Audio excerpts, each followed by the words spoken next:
Hello, everyone. Ron Presley here with Catfish Now magazine, and I've got Jason Spud Barton from Texas with me here today.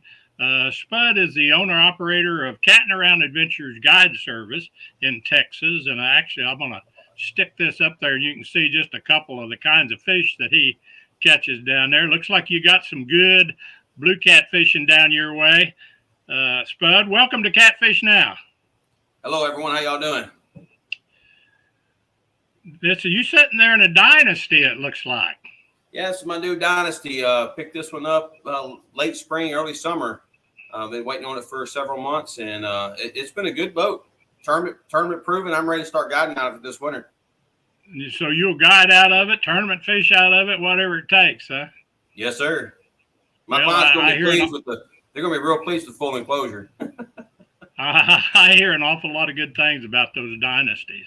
Well, this month's Catfish Now magazine kind of has a focus on blue cats. And so we're talking to you today for some kind of a little tip on what you do to catch some of those trophy catfish. What do you got for us?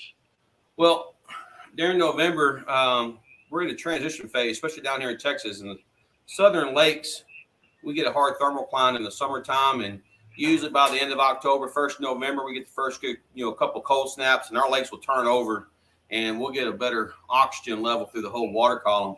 What happens with that is the fish start transitioning, and they start moving towards their wintering holes. But during that time frame, they're moving, and so they don't all move at once together. So we have a lot of fish that get scattered. And if anybody knows me, I love shallow water fishing, but I also love catching fish. And during this time of the year, I'm going to do a lot more of a drifting or dragging technique than anchoring up in shallow water. So that's what I normally do in November. There you go. So, and if you don't know a whole lot about drifting, there's different techniques. I mean, if you drift with the wind, you're basically only as wide as your boat. So if your boat is 18 or like this Dynasty 22.5 foot, if you put rods out on the front and on the rear, you're only going to get about 23, 24 foot swap of water when you're going through it. So I prefer to use a planer board. Get those baits spread completely as far out as I can. I'll run, usually about 8 rods, 3 planer boards off one side and 3 off the other. And then if you don't have a whole lot of wind to drift and keep that boat moving at around 0.5 to 0.8 miles an hour, I'll drop that trolling motor down and stick those rods in the back rod holders back there in the back and let those boards pull out real wide. I can get all the way out to 100, 120 feet of water on one swap with 6 rods and cover some ground. A little different from my normal shallow water, but like I said, I let the fish dictate on what technique I use. And if it's nothing, no secret rig. I mean, just a plain old Sandy Cooper rig with a drifting weight. Make sure when you use your drifting weight, don't use something like a no roll or anything else. I prefer to use a true long slinky style drifting weight. These are made by Partners in Slime. I like the 3 to 4 ounce and a good bobber, get that floated up. But one of the biggest tips is put you a chain swivel behind the bobber. Depending on what kind of bait you're pulling, it's going to twist and turn with every pull. So that chain swivel will help keep that line from getting twists and tangles in it. And then, all right. And on line, I prefer monofilament. It's a little bit more forgiving when you're dragging across rough bottoms.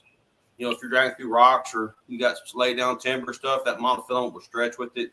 Your braid has zero stretch and it's going to pop and not give a real natural look to the water. You want that bait just slowly drifting through the water about, like I said, 0.5 to 0.8 miles an hour. And also use a medium heavy action rod. If you go with one of the heavy or extra heavy rods, every time that weight grabs a hold of something or you pull through there with the wave, it's going to pop it. If you have a lighter action rod, like I said, good medium, depending on what kind of fish you're fishing for. I mean, what weight size, medium to medium heavy. I prefer the medium heavy SilverCats when I'm doing a drift or a drag. That's going to help you do a lot more hookups. Those fish get a hold of it. It's going to give it a little bit of bend. They can get it in their mouth before that rod loads up.